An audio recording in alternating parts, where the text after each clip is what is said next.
Hi மக்களே, சலங்கி ஒலி serial July 13, 2026 என்ன நடந்துச்சுன்னு பார்க்கலாம். அதுக்கு முன்னாடி நம்ம channel Tamil serial talk subscribe பண்ணி லைக் பண்ணிக்கோங்க, பெல் ஐக்கானை கிளிக் பண்ணிக்கோங்க, ஹை பட்டன் தட்டி விட்டுருங்க. இப்போ நம்ம திங்கக்கிழமைக்கான ரிவ்யூ என்னன்றதை பார்க்கலாம். கோர்ட் முடிஞ்சதும் கஹன் போலீஸ் கிட்ட கெஞ்சி செர்ரி கிட்ட பேச பர்மிஷன் வாங்குறான். அப்போ அங்க வர லாயர் கேக்குறாரு, கஹன் அங்க வாட்ச்மேன் சாட்சி இருக்குன்ற விஷயத்த என்கிட்ட ஏன் முன்னாடியே சொல்லலன்னு கேக்குறாரு. அது கஹன் சொல்றான், அப்படி ஒருத்தன் இருக்கிறதே எங்களுக்கு தெரியாது சார். இப்போ என் தம்பியை எப்படி வெளியே கொண்டு வர்றதுன்னு கேக்குறான். அதுக்கு லாயர் சொல்றாரு, உங்க தம்பி மேல தப்பு இல்லைன்னு நீங்க ரொம்ப கான்பிடென்டா சொல்றீங்க, அதனால கேஸ் போட்ட அந்த பொண்ணை எப்படியாவது உண்மை சொல்ல வச்சா உங்க தம்பியை வெளியே கொண்டு வந்துடலாம், முயற்சி பண்ணுவோம் அப்படின்னு சொல்லிட்டு கிளம்புறாரு. செர்ரி அழுதுகிட்டே கஹன் கிட்ட சொல்றான், அண்ணா நான் எந்த தப்பும் பண்ணல, அபூர்வா எல்லாரையும் விலக்கி வாங்கி இப்படி டிராமா பண்றாங்க. நான் லில்லி கிட்ட கூட அவ்வளவு க்ளோஸா பழகினதில்ல, தள்ளி தான் இருந்திருக்கேன். அவ ஏன் இப்படி பண்றான்னு தெரியல, எனக்கு வர்ற கஷ்டத்தை பார்த்தா செத்துடலான்னு தோணுது அண்ணா அப்படின்னு கதறான். கஹன் உடனே அவனுக்கு தைரியம் சொல்லி, என்னடா சின்ன புள்ளத்தனமா பேசுற, நீ பணக்கார குடும்பத்துல பிறந்ததுனால உனக்கு கஷ்டம்னா என்னன்னு தெரியல, வெளியே வந்து பாரு, எவ்வளவு பேர் எத்தனையோ கஷ்டங்களோட வாழ்ந்துட்டு இருக்காங்க, தைரியமா இருன்னு சொல்றான். அப்போ மீரா, கேபி, பூமி 3 பேரும் அங்க வராங்க. மீரா அழுதுகிட்டே சொல்றா, வாட்ச்மேன் சாட்சியால இப்போ மறுபடியும் செர்ரி அரெஸ்ட் பண்ணி கூட்டிட்டு போறாங்களேன்னு வருத்தப்படுறா. பூமி அவங்கள தேத்தி, அத்தை நாம இப்போ ஒரு சின்ன வாய்ப்பை தான் இழந்திருக்கோம், ஆனா எந்த ஒரு பிரச்சனைக்கும் 100 வழி இருக்கும், இப்போ ஒரு வழி மூடினாலும் இன்னும் 99 வழி நமக்கு இருக்கு, அதனால யாரும் வருத்தப்படாதீங்க, செர்ரிக்கும் மீராக்கும் தைரியம் சொல்றா. கேபியும் ஆமா, யோசிச்சா கண்டிப்பா தீர்வு கிடைக்கும்னு சொல்றாரு. கஹன் அங்கிருந்து கிளம்பும் போது பூமி, மாமா நில்லுங்கன்னு பின்னாடியே ஓடுறா. கஹன் கோவமா திரும்பி, உங்ககிட்ட பேசுறதுக்கு என்கிட்ட ஒன்னும் இல்ல அப்படின்னு சொல்றான். பூமி, நம்மளை பத்தி பேச வேணாமாமா, செர்ரிய பத்தி பேசணும் அப்படின்னு சொல்றா. அதுக்கு கஹன், நீ சீக்கிரம் சொல்லிட்டு இங்கிருந்து கிளம்புற வழிய பாரு, என் டைமை வேஸ்ட் பண்ணாதன்னு சொல்றான். பூமி சொல்றா கஹன் கிட்ட, மாமா இதெல்லாம் அபூர்வாவோட சதிதான், லில்லியை வச்சு அபூர்வா தான் செர்ரியை இப்படி மாட்டி விட்டுருக்காங்க, நட்சத்திரா கூட செர்ரி சேர்ந்து வாழக்கூடாது, அவங்க வாழ்க்கை நல்லா இருக்க கூடாதுன்ற ஒரு காரணத்தினாலதான் அபூர்வா இந்த வேலையை பண்ணியிருக்காங்கன்னு உண்மையை சொல்றா. பூமி எல்லா உண்மையும் சொன்னதும் இப்போ லில்லி எங்கன்னு தெரியாத அளவுக்கு அபூர்வா அவளை ரொம்ப ரகசியமா ஒளிச்சு வச்சிருக்கா, அவளை கண்டுபிடிக்க நாம 2 பேரும் தான் ஒன்னா சேர்ந்து தேடணும் அப்படின்னு சொல்றா பூமி. ஆனா கஹன் கோவமா சொல்றான், என் தம்பியை காப்பாத்த எனக்கு யார் உதவியும் தேவையில்ல, நான் பாத்துக்கிறேன்னு சொல்லிட்டு அங்க இருந்து கிளம்பி வீட்டுக்கு வந்துடுறான். வீட்டுக்கு வந்த கஹன் நடந்த விஷயத்த அவங்க அம்மா சாரதா கிட்ட சொல்றான். அப்போ லில்லிய தேடி பிடிச்சு அவளை கோர்ட்ல சாட்சி சொல்ல வைக்கணும்னு சொல்றான். அதை கேட்ட சாரதா சொல்றாங்க, இந்த விஷயத்துல நீ கண்டிப்பா பூமியோட உதவியை கேட்டுதான் ஆகணும் அப்படின்னு சொல்றாங்க. அது கஹன் சொல்றான், நானே பாத்துப்பேன் அப்படின்னு சொல்லி பிடிவாடம் பிடிக்கிறான். சாரதா செம கோவமா சொல்றாங்க, உன் வீம்பால செர்ரிக்கு அநியாயமா தண்டனை கிடைக்க போகுது, அபூர்வா செர்ரிய நட்சத்திராவை பிரிக்கணும்னே பிளான் பண்ணி ஜெயிலுக்கு அனுப்ப பாக்குறா, நீ பூமி கூட சேர்ந்து வேலை பார்க்கலன்னா செர்ரி வாழ்க்கை நாசமாயிடும், ஒழுங்கா அவளுக்கு போன் பண்ணி வர சொல்லுன்னு மிரட்டுறாங்க. கஹனும் யோசிச்சுட்டு, சரி நானே போன் பண்ணி வர சொல்றேன், ஆனா கோர்ட்டு வாசல்ல அவளை வேணான்னு சொன்னதால இப்போ நான் கூப்பிட்டா நல்லா இருக்காது, நீங்களே போன் பண்ணி கொடுங்கன்றான். சாரதா கேட்காம கிச்சனுக்கு போயிடுறாங்க. வேற வழி இல்லாம கஹன் பூமிக்கு போன் பண்றான். போனை எடுத்த பூமி, ஹலோ யார் பேசுறதுன்னு கேக்குறா. கஹனும் கோவம் வந்து, ஏய் என்னோட நம்பரை கூடவா நீ சேவ் பண்ணி வைக்கலன்னு கேக்குறான். அதுக்கு பூமி சொல்றா, நீங்க தானே மாமா என் நம்பரை டெலிட் பண்ண சொன்னீங்க, அதான் டெலிட் பண்ணிட்டேன், ஆனா உங்க குரலை நான் மறப்பனா மாமா அப்படின்னு சொல்றா. உடனே கஹனும் ஜஸ்ட் ஸ்டாப் இட் அப்படின்னு கத்துறான்.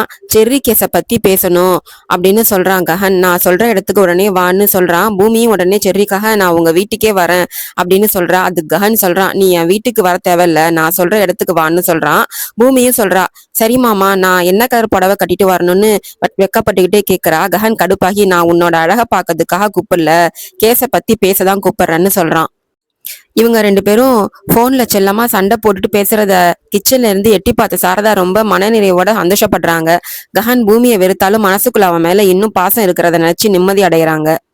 கஹன் போன்ல லேட் பண்ணாம கிளம்பி வான்னு சொன்னதும் பூமி சரி மாமான்னு சொல்லிட்டு இதோ கிளம்பி வரேன்னு சொல்லிட்டு போனை வைக்கிறா. கோபமோ பாசமோ, மாமா கூப்பிட்டாரே, இந்த சான்ஸை நான் எப்படியும் மிஸ் பண்ண மாட்டேன்னு பூமி ரொம்ப சந்தோஷமா கிளம்புறா.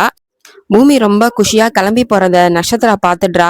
அவ உடனே அவங்க அம்மா கிட்ட, மம்மி பாத்தியா பூமி எங்கேயோ கிளம்புறா, உடனே டாடிக்கு போன் பண்ணி சொல்லவான்னு கேக்குறா. அதுக்கு அபூர்வா சொல்றா, வேணாம், இப்போ அவளை வெறும் வாயால சொல்லி மாட்டி வைக்க முடியாது, அவளை கையும் களவுமா பிடிக்கணும், வீடியோ எடுத்து டாடிக்கு காட்டணும், நாம சும்மா சொன்னா அதை ஏத்துக்க மாட்டாரு, தப்பிச்சிருவா அப்படின்னு பிளான் போடுறா. அபூர்வா நச்சா கிட்ட சொல்றா, நாம இந்த மாதிரி நிறைய தடவை பார்த்திருக்கோம்ல, நீ உடனே அவ பின்னாடியே போய் அவ பண்றதையெல்லாம் ரகசியமா போட்டோவும் வீடியோவும் எடுத்துட்டு வா, இந்த வீடியோவை வச்சு பூமியை நான் மொத்தமா காலி பண்றேன் அப்படின்னு வன்மத்தோட சொல்லி அனுப்பிறா நட்சத்திராவ. இன்னொரு பக்கம் சாரதாவும் பூரியும் கோயிலுக்கு போறாங்க. பூரி அவங்க அம்மா கிட்ட சொல்றா, பாத்தீங்களாமா, அந்த பூமி நம்ம வீட்டுல இல்லைனா கூட எப்படியாவது என் கல்யாணத்தை நிறுத்தணும்னு பிளான் பண்ணி வேலை பாக்குறா. அவன் என் வாழ்க்கையிலயோ இனிமேல் நம்ம வீட்டுக்குள்ளேயோ அடி எடுத்து வைக்கவே கூடாதுன்னு கோவமா பேசுறா. அதுக்கு சாரதா சொல்றாங்க, பூரி அவளை பத்தி அப்படி தப்பா பேசாத, பூமி என்னோட மறு உருவமா அவளுக்குள்ள என்னதான் நான் பாக்குறேன். ஒருத்தரோட தாலி அறுத்துட்டு நீ இன்னொரு கல்யாணம் பண்ணி நல்லா வாழணும்னு என்னைக்குமே ஆசைப்படாத, அது ரொம்ப பெரிய தப்புன்னு அட்வைஸ் பண்றாங்க. ஆனா பூரி கேட்காம, எனக்கு என் அண்ணன் கஹன் இருக்காரு, பூமி கண்டிப்பா அண்ணன் வாழ்க்கையில வரவே கூடாது, அவங்க 2 பேரும் ஒன்னா சேரவே கூடாதுன்னு பிடிவாதமா சொல்லிட்டு அங்கிருந்து போறா. சாரதா தனியா நின்னு சாமி பூமியும் கஹனையும் எப்படியாவது ஒன்னா சேர்த்து வாழணும்னு மனமுறி வேண்டிக்கிறாங்க. பூரி கோயிலோட படிக்கட்டுல இறங்கி வரும்போது அவளுக்கு எதிரா பிந்துவும் சிவாவும் வந்து நிக்கிறாங்க. பிந்து கேக்குறா, எப்படி பூரி இருக்க, நல்லா இருக்கியான்னு கேக்குறா. நல்லாதான் இருக்கேன், சூப்பரா இருக்கேன்னு கோவமா பதில் சொல்றா. அப்போ பூரி பிந்துவை பார்த்து கேக்குறா, என் கல்யாணத்தை நிறுத்திட்டு நீங்க 2 பேரும் தலை நிமிர்ந்து சுத்திட்டு இருக்கீங்களா? இந்த உலகத்துல உனக்கு வேற ஆம்பளையே கிடைக்கலையா? நான் உயிரா காதலிச்சவனதான் நீ புருஷனா வேணும்னு ஆசைப்பட்ட, நீ எல்லாம் ஒரு பொண்ணான்னு கேவலமா பிந்துவை பார்த்து பேசுறா பூரி. பூரி சொல்றா, நீங்க 2 பேரும் கல்யாணம் பண்ணிட்டு வாழ்க்கையை என்ஜாய் பண்ணலாம்னு நினைக்கிறீங்களா? நீங்க வாழ்க்கையில என்னைக்குமே சந்தோஷமா இருக்க முடியாது, இது என் சாபம், நீங்க 2 பேரும் அழுதுகிட்டே தான் இருக்க போறீங்க அப்படின்னு சொல்லி பூரி அங்க இருக்கிற விபூதியை எடுத்து வீசி பயங்கரமா திட்டுறா அவங்கள. பிந்து முகத்திலயும் சிவா முகத்திலயும் அந்த விபூதியை வீசி சாபம் கொடுக்கறா பூரி. பிந்துக்கு பயங்கரமா கோவம் வருது. நீ என்ன பண்ணிட்டு இருக்க, அறிவோடு தான் பண்றியா அப்படின்னு திட்டுறா. சிவாவும், உனக்கு எவ்வளவு கோவம் இருந்தா எங்க முகத்துல இப்படி இந்த விபூதியை வீசுவன்னு சிவா பூரிய பார்த்து கேக்குறான். அப்போ பிந்துவும் சிவாவையும் பார்த்து பூரி கேக்குறா, நீங்க 2 பேரும் தான் சேர்ந்து என் வாழ்க்கையே மொத்தமா நாசம் பண்ணிட்டீங்க, என்ன ஆயுசுக்கும் கஷ்டப்பட வச்சுட்டீங்க, உங்க முகத்துல களிமண்ணையும் சேர்த்து பூசணும், உங்களை கல்லால அடிச்சு கொல்லணும்ன்ற அளவுக்கு எனக்கு கோவம் வருதுன்னு கத்துறா. அப்போ சிவா சொல்றான் பூரிய பார்த்து, கொஞ்சம் சொல்றதை புரிஞ்சுக்க, உன்னை ஏமாத்தணுன்றது எங்க நோக்கம் இல்ல, சூழ்நிலை அப்படி ஆயிடுச்சு அப்படின்னு சமாதானமா பேச பாக்குறான். ஆனா பூரி எதையும் கேட்காம, என் வாழ்க்கைய வச்சு விளையாடின உன்னை நான் சும்மா விடமாட்டேன், உன்னை கொன்றுவன்னு சொல்லி பிந்துவோட கழுத்தை பிடிச்சு பயங்கரமா நெரிக்கிறா. பூரி வெறியோடு பிந்துவோட கழுத்தை நெரிச்சிட்டு இருக்கும்போது பின்னாடி வந்த சாரதாவை பார்த்து அதிர்ச்சி ஆகுறாங்க. பூரி நிறுத்துன்னு சத்தம் போட்டு பூரியோட கணத்தை பல்லாருன்னு ஒரு அறவிடுறாங்க. சாரதா பூரிய பார்த்து இங்கிருந்து முதல்ல கிளம்புன்னு கத்துறாங்க. பூரி கோவமா அங்கிருந்து விறுவிறுன்னு கிளம்பி போயிடுறா. அப்புறம் சாரதா பிந்துவையும் சிவாவையும் பார்த்து, கல்யாணம் நின்று போன கோவத்துல அவ அப்படி நடந்துக்கிட்டா, அவ சொன்னதை எல்லாம் பெருசா எடுத்துக்காதீங்கன்னு அவங்க மேல விழுந்த சாம்பலை எல்லாம் தட்டி விடுறாங்க, சமாதானப்படுத்துறாங்க சாரதா. சாரதா அவங்கள சமாதானம் பண்ணிட்டு இருக்கும் போதே கரெக்டா அந்த நேரத்துல அபூர்வாவும் மீராவும் வராங்க. அபூர்வா நேரா வந்து சாரதா கிட்ட சொல்றா, உன் பொண்ணோட கல்யாணம் நின்னு போனா அதுக்காக இவங்க மேல இப்படி சாம்பலை கொட்டி பழுத்திருப்பீங்களா, இவங்களை என்ன பண்ணலான்னு இருக்கீங்கன்னு சண்டைக்கு இழுக்கிறா. மீராவும் முன்னாடி வந்து சாரதாவை மிரட்டுறா. இதை பார்த்து அபூர்வா இன்னும் ஒரு படி மேல போய் சாரதாவை, இவங்களோட வாழ்க்கைய நீங்க கெடுக்க பாத்தீங்கன்னா நான் உங்களை சும்மா விட மாட்டேன், உங்களை உயிரோட கொளுத்திடுவேன் அப்படின்னு பயங்கரமா வன்மத்தை கக்குறா அபூர்வா. அடுத்தது தாரா அவங்க வீட்டு டைனிங் டேபிள்ல உட்காந்து ஜாலியா சிக்கன் லெக் பீஸ் சாப்பிட்டுட்டு இருக்கா. அப்ப அவங்க அண்ணன் வரான், நீ கஹனை மறந்துடு தாரா, உனக்கு அவனை விட இன்னும் அழகா நிறைய வசதி இருக்கிற நல்ல மாப்பிள்ளையா பார்த்து நான் கல்யாணம் பண்ணி வைக்கிறேன்னு சொல்றான். ஆனா தாரா சொல்றா, எனக்கு கஹன் தான் வேணும், வேற யாரும் வேண்டாம், நான் இங்க எவ்வளவு கஷ்டப்பட்டுட்டு இருக்கேன், நீங்க என்னன்னா லெக் பீஸ் சாப்பிட வரீங்களா அப்படின்னு சாப்பிட வந்த கைய தட்டி விடுறா. அப்போ கைய விளக்கிட்டு அவ தட்டுல இருக்கிற லெக் பீஸை எடுத்து சாப்பிட ஆரம்பிக்கிறான். இத பக்கத்துல இருந்து பாக்குற வேலைக்காரி லட்சுமி மனசுக்குள்ள நினைக்கிற, அம்மாவோட கோபத்துக்கு இந்த ஐயா பலியாகிறாரே, அவங்களுக்காக தான் பசிக்குதுன்னா இவங்களையாவது சாப்பிட விடலாமே, வழக்கமா கஷ்டத்துல இருக்கிறவங்க சாப்பிடாம அமைதியா இருப்பாங்க, ஆனா இவங்க என்னடானா செமையா தின்னுட்டு மத்தவங்க வயிற்றுச்சில கொட்டிக்கிறாங்கன்னு நினைக்கிறா வேலைக்காரி. துரு தாரா கிட்ட சொல்றான், கஹன் பொண்டாட்டி பூமி இன்னும் நாங்க பிரியல, ஒன்னா சேருவோன்னு அவங்களே கான்பிடென்டா சொல்றாங்க அப்படின்னு கேக்குறான். அதுக்கு தாரா சொல்றா, கஹனே என்கிட்ட அவங்களுக்கும் எனக்கும் எந்த சம்பந்தனும் இல்லைன்னு சொல்றாரு, விவாகரத்து பண்ண போறேன்னு சொல்லிட்டாரு, இப்போவே அவருக்கு போன் பண்ணி டைவர்ஸ் பேப்பர் எடுத்துட்டு வர சொல்லுங்க, நான் எல்லாத்தையும் பாத்துக்கிறேன்னு சொல்றா தாரா. துரு சொல்றான், நீ ஆசைப்பட்டியன்னு தான் அவங்க தங்கச்சி யாரு எப்படிப்பட்டவங்கன்னு கூட பார்க்காம இந்த பொண்ணு மாத்தி பொண்ணு கொடுக்குற கல்யாணத்துக்கு நான் ஓகே சொன்னேன். ஆனா இப்போ நிலைமை ரொம்ப கஷ்டமா இருக்கு அப்படின்னு சொல்றான். தாரா சொல்றா, ஒரு தடவை கல்யாணம் நடக்கட்டும் அண்ணா, அப்புறம் நான் பாத்துக்கிறேன், நீங்க உடனே ககனுக்கு ஃபோன் பண்ணி வர சொல்லுங்க அப்படின்னு துருவ ஃபோன் பண்ண வைக்கிறா தாரா. அடுத்து ககன் கார் பக்கத்துல நின்று பூமிக்காக வெயிட் பண்ணிட்டு இருக்கும்போது துரு ஃபோன் பண்றான். ஃபோன் பண்ணி ஒரு வாட்டி வீட்டுக்கு வாங்க பேசணும்னு கூப்பிடுறான். ககனும் சரி வரேன்னு சொல்லிட்டு ஃபோனை வைக்கிறான். இதை கேட்டு தாரா செம்ம குஷியாகி மறுபடியும் லெக் பீஸை நல்லா தின்ன ஆரம்பிக்கிறா. ககன் கிளம்பும்போது பூமி அங்க ஓடி வரா. பூமி வந்ததும் ககன் அவளை ரொம்ப பாசமா பாக்குறான். ஆனா டக்குன்னு அவனுக்கு அபூர்வா காமிச்ச அந்த ஃபேக் வீடியோ ஞாபகம் வருது. உடனே முகம் மாறி பூமி கிட்ட எதுவும் பேசாம கார்ல ஏறி கிளம்ப பாக்குறான். பூமி காரை மறிச்சு, மாமா நீங்க தானே ஃபோன் பண்ணி வர சொன்னீங்க, இப்போயும் என்கிட்ட பேசாம கிளம்பிங்கன்னு கேக்குறா. அதுக்கு ககன் சொல்றான், நீ பேசுனதுதான் என் மனசுல ஓடிட்டே இருக்கு, செர்ரிய வெளியே கொண்டு வரத பத்தி பேசணும், கார்ல ஏறுன்னு சொல்றான்.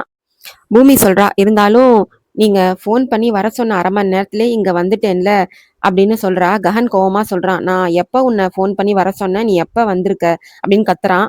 பூமி குழம்பி போய், ஏமாமா இப்படி பேசுறீங்கன்னு கேக்குறா. ககன் என்ன கன்வின்ஸ் பண்ணுன்னா அதுக்கு முறையான காரணம் இருக்கணும் அப்படின்னு சொல்லி அவளை கடுப்பாக்குறான்.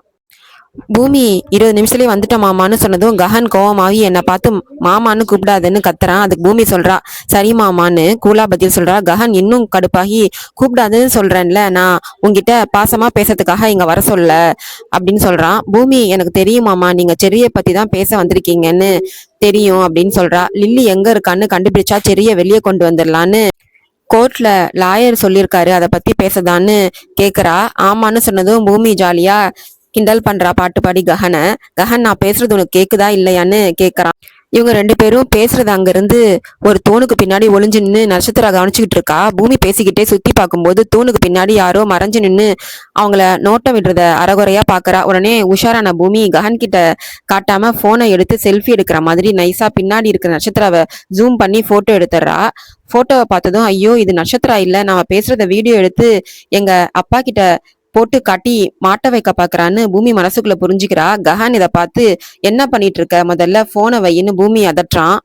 அப்போ நட்சத்திரா வீடியோ எடுக்கிறான்னு தெரிஞ்சதும் பூமி டக்குன்னு அவ சேலத்தலப்பை எடுத்து ககன் மேல போத்தி மறைக்கிறா. ககன் ஷாக் ஆகி, என்ன பண்ற, எடு இத அப்படின்னு சொல்றான். அத விசிறி அடிக்கிறான். பூமி, மாமா நட்சத்திரா நம்மள நோட்டம் விட்டு போட்டோ எடுக்கிறா, இந்த போட்டோ எங்க அப்பா கிட்ட போனா நான் செர்ரிக்கு உதவி பண்ண முடியாது, மாட்டிப்பேன்னு சொல்றா. ஆனா ககன், அது உன்னோட பிரச்சனை, அதை பத்தி எனக்கு கவலை இல்லைன்னு கோவமா கத்துறான். ஆனா தூரத்துல இருந்து இவங்க சேலைக்குள்ள நெருக்கமா இருக்கிறத பார்த்து நட்சத்திரம், அப்பாடி இவங்க என்ன இவ்வளவு க்ளோஸா ஆகிட்டாங்களேன்னு செம்ம கடுப்பாகிறா. பூமி ககன் கிட்ட, இப்போ நாம மாட்டிக்கிட்டா செர்ரிக்கு உதவ முடியாது மாமா, கொஞ்சம் அட்ஜஸ்ட்மெண்ட் பண்ணுங்க அப்படின்னு சொல்லி அவனோட சேலைக்குள்ளேயே நிக்கிறா. அப்போ ககன் சொல்றான், உன் உடம்புல ஏதோ சென்ட் வாசனை சூப்பரா வருது, இது என்ன புது ஃபிளேவர்னு கேக்குறான். பூமி சிரிச்சுக்கிட்டே, நான் எந்த சென்ட்டும் போடல மாமான்னு சொல்றா. ககன், ஒழுங்கா லிமிட்டோட இருன்னு சொல்லிட்டு பின்னாடி போக பார்க்கும்போது பூமி அவனை கையை பிடிச்சு இழுக்கிறா. 2 பேரும் இடுபறியில தடுமாறி பக்கத்துல வந்து தலைய டக்குன்னு முட்டிக்கிறாங்க. அப்படியே 2 பேரும் கண்ணோட கண் பார்த்து ரொமான்டிக்கா நிக்கிறாங்க. இதை பாக்குற நட்சத்திரா இன்னும் செம்ம டென்ஷன் ஆகி இவங்க முகங்களை மட்டும் வர மாதிரி எப்படியாவது போட்டோ எடுக்கணும்னு கஷ்டப்பட்டு ட்ரை பண்ணிட்டு இருக்கா. ககனும் பூமியும் கண்ணோடு கண் பார்த்து ரொம்ப நெருக்கமா நிக்கிறாங்க. ஒரு கடத்துல ககன் பூமி கிட்ட போற அளவுக்கு பக்கத்துல வரான். ஆனா டக்குன்னு சுதாரிச்சுக்கிட்டு விலகிடுறான். பூமி சுத்தி பார்க்கும்போது நட்சத்திரா அங்க ஒரு ஓரமா ஒளிஞ்சிட்டு இருக்கிறது தெரியுது. அவ இங்கதான் இருக்கா மாமான்னு பூமி ககனை இழுத்துட்டு காரோட பக்கத்துல போறா. கஹன் இதெல்லாம் நாடகம்னு நினைச்சு பேசுறான். பூமி, சத்தியமா சொல்ற மாமா, இது உண்மைதான்னு சொல்றா. அவனை கையை பிடிச்சு இழுக்கிறா. இவங்க 2 பேரும் இழுபறியில அப்படியே ஒருத்தர் மேல ஒருத்தர் விழுந்து கண்ணோட கண் பார்த்து ரொமான்டிக்கா நிக்கிறாங்க. தூரத்துல இருந்து இதை பார்த்த நட்சத்திரா, இந்த ஒரு போட்டோ போதும், இவங்கள வச்சு செஞ்சிடலான்னு ரொம்ப குஷியா அவங்க முகம் தெரியுத நல்ல போட்டோ மாதிரி ஒரு போட்டோ எடுத்துட்டு அங்கிருந்து கிளம்புறா. கஹன் மேல விழுந்த பூமி, நாம 2 பேரும் இப்படி மனசால ஒன்னா இருக்கிறப்போ யாரையும் நம்ம பிடிக்க முடியாதுன்னு உருகி பேசுறா. அப்போ கஹன் பூமியை விளக்கிட்டு, சரி பூமி, நீ பேசுனது போதும் நிறுத்து, இப்போதைக்கு லில்லியை எப்படி கண்டுபிடிக்கலான்னு நாம பார்க்கணும் அப்படின்னு சொல்றான். அப்புறம் ஒரு ஜிபிஎஸ் டிராக்கரை பூமி கையில கொடுத்து, இதை எப்படியாவது அவங்க கார் மேல மாட்டிடு, அவங்க கார் எங்கெங்க போகுதுன்னு மொத்த ரோட்டும் இதுல தெரிஞ்சிடும், அவங்க பேசுற பேச்சும் இதுல நமக்கு தெளிவா கேட்கும் அப்படின்னு சொல்றான். பூமி அந்த டிராக்கரை வாங்கிட்டு, சரி மாமா, அவங்க கார்ல இதை மாட்டிடுறேன், நானும் உன் கூடவே வரேன்னு சொல்றா. ஆனா ககன் சீரியஸா பார்த்துட்டு, நீ வரவேணா, நான் பாத்துக்கிறேன் அப்படின்னு சொல்றான். பூமியும் வேற வழி இல்லாம அங்கிருந்து கிளம்பி போறா. இன்னொரு பக்கம் கோவில்ல அபூர்வா எல்லாரையும் மிரட்டி சாரதாவை அங்க இருக்கிற ஒரு தூண்ல கட்டி வச்சிடுறா. கையில ஒரு பெரிய சாட்டைய வச்சுக்கிட்டு பயங்கரமா கோவமா நின்னுட்டு இருக்கா. அப்போ அபூர்வா சொல்றா, என் மருமக பிந்து மேல சாம்பல் அள்ளி போட்டு சாப விடுவீங்களா? எங்களுக்கு எதிரா வந்து நிக்க எவ்வளவு தைரியம் இருந்தா என் மருமகளையே இப்படி பண்ணுவீங்க?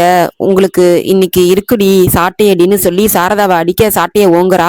சாரதா பயந்து அழுதுகிட்டே இருக்கா. சாட்டையால அடிக்க போன அபூர்வாவை பிந்து தடுத்து நிறுத்துறா. பிந்து சொல்றா, அட இருங்க அத்தை, பெரியம்மா ஒன்றும் தப்பு பண்ணல, அவங்க என்னை காப்பாத்து தான் வந்தாங்க. பூரி தான் என் கழுத்தை நெரிச்சு என்னை கொல்ல பார்த்தா, பூரி தான் எல்லா தப்பையும் பண்ணான்னு உண்மையை சொல்றா. உண்மை சொல்லியும் அபூர்வம் அடங்காம, அப்போ பூரி தான் என் மருமகளை கொல்ல பார்த்தாளா? அவளுக்கு அவ்வளோ தைரியமா? என் மருமகளையே அவமானப்படுத்தின அந்த பூரியை நான் சும்மா விட மாட்டேன்னு கத்துறா. கூட இருக்கிற மீராவும், ஆமா, இதுக்கு பூரிக்கு கண்டிப்பா தண்டனை கிடைச்சே தீரணும் அப்படின்னு சொல்றா. அதை கேட்டு சாரதா கதறி அழுது, வேண்டாம், பூரிய ஒன்றும் பண்ணாதீங்க, கல்யாணம் நின்று போன வருத்தத்துல சின்ன பிள்ளை ஏதோ தெரியாம தப்பு பண்ணிட்டா, என் பொண்ணை மன்னிச்சிடுங்க, அவளுக்கு எந்த கெடுதலும் பண்ணிடாதீங்க அப்படின்னு அபூர்வா காலில் விழாத குறையா கெஞ்சி அழுவுறா. ஆனா அபூர்வாவும் மீராவும் அதெல்லாம் முடியாது, அவ தண்டனையை அனுபவிச்சே ஆகணும் அப்படின்னு திமிரா பேசுறாங்க. அபூர்வா சொல்றா, என் ஆளுங்களுக்கு ஒரு ஃபோன் பண்ணா போதும், அவ காலையும் கையையும் உடைச்சிருவாங்க, இனிமேல் யார்கிட்டயும் அவளோட திமிரை காட்ட முடியாதபடி பண்ணிடுவாங்கன்னு மிரட்டுறா. அதை கேட்டு பதறி போன சாரதா, நீங்க என்ன சொன்னாலும் நான் செய்யறேன்னு, அந்த தண்டனையை எனக்கே கொடுங்க, ஆனா என் பொண்ணு பூரிய மட்டும் எதுவும் பண்ணாதீங்கன்னு அழுதுகிட்டே கெஞ்சுறாங்க. சாரதா இப்படி பணிஞ்சு வந்ததும் அபூர்வாக்கு செம்ம குஷி ஆயிடுது. அவ உடனே, சரி, அப்போ பிந்துவுக்கும் சிவாவுக்கும் கல்யாணம் நடந்துச்சுல்ல, அதுக்கு காரணமே பூரிதான். இப்போ அவங்க 2 பேருக்கும் சாந்தி முகூர்த்தம் நடக்கிறப்போ நீ தான் முன்னாடி நின்று எல்லாத்தையும் நடத்தி வைக்கணும்னு ஒரு கேவலமான கண்டிஷனை போடுறா. சாரதா முதல்ல என்னால இது முடியாதுன்னு மறுக்கிறாங்க. உடனே அபூர்வா சொல்றா, அப்போ பூரியோட கை காலை உடைக்க வேண்டியதுதான்னு மிரட்டுறா. வேற வழி இல்லாம சாரதா சொல்றாங்க, வேணா, நீங்க சொன்னபடியே நான் செய்யறேன்னு சம்மதிக்கிறாங்க. இதை கேட்டு அபூர்வா மனசுக்குள்ள, அப்பாடா, நான் நினைச்சது நடந்துடுச்சுன்னு ரொம்ப சந்தோஷப்படுறா. இன்னொரு பக்கம் ககன் தாரா வீட்டுக்கு போறான், துருவ் கூப்பிட்டதால. போயிட்டு உட்காந்து பேசுறாங்க. நீங்க என்னடானா உங்க மனைவிக்கும் உங்களுக்கு எந்த சம்மந்தம் இல்லைன்னு சொல்றீங்க, ஆனா அவங்க உங்ககிட்ட போன்ல என்னென்னவோ பேசிட்டு இருந்தாங்க அன்னைக்கு அப்படின்னு சொல்லி ககனை உசுப்பேத்துறா. ககன் அந்த போன் பேச்சை வச்சுக்கிட்டு மனசுக்குள்ள பூமி மேல கோவமா வரான். அதோட இன்னைக்கான எபிசோடு முடியுது. நாளைக்கு என்ன நடக்குதுன்னு வரப்போற எபிசோட்ல பார்க்கலாம். பாய் மக்களே.